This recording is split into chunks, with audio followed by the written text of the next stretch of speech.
Guys, nagsigang tayo ng bangus. Ayan, umay na ako sa karne. January 6, ano naman kami dito. Karne naman kasi birthday ng mister ko. So, ayan. Nagsigang tayo. Bali, nagpakulo ako nito guys ng sibuyas, kamatis, tapos nilagay ko na bitchin at patis. Tapos yan, nilagay ko na yung bangus at siling green. So, ayan guys, balikan natin maya-maya. Kapag luto na yung bangus, nilagay natin yung talbos. Ayan guys, tignan natin kung goods na. Ang ating sinigang na tilapia ay sinigang na bangus. Ayan, okay na siya. Tignan natin. Huwag niya ko ibasgay kasi kami lang rin naman nakakain ito.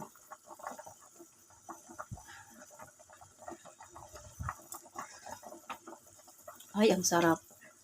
Panalo. Bali, nagdagdag ako guys ng patis dito. Medyo matabang kanina. So, yan. Ilagay na natin yung ating talbos ng kamote.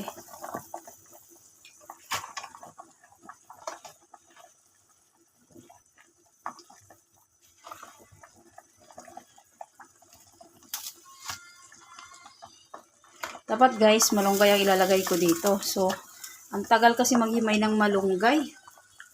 Kaya ang ginawa ko, talbos na lang ng kamote. Maganda guys ang talbos ng kamote sa mga anemic. Masarap din guys ang tulog ninyo kapag ito ang inyong hinalo. So, ayan. Balikan natin guys maya-maya. Lagyan muna natin ng kalamansi.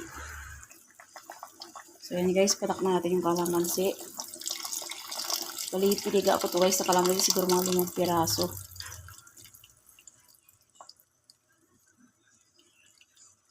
Ayan.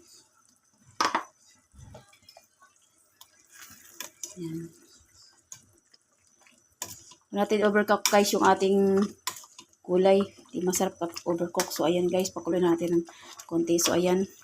Goods na to guys. So, ayan guys, tingnan natin kung goods na itong ating talbos. So, ayan, okay na siya.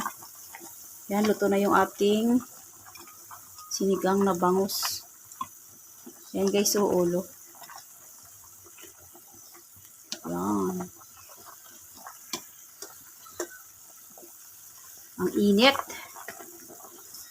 So, ayan guys, ang ulo ng bangus. Ayan, bumalintong-balintong na. So, ito na guys. Goods na to. So, yun lang guys. Thanks for watching. Please like, comment, share, and subscribe. God bless us all.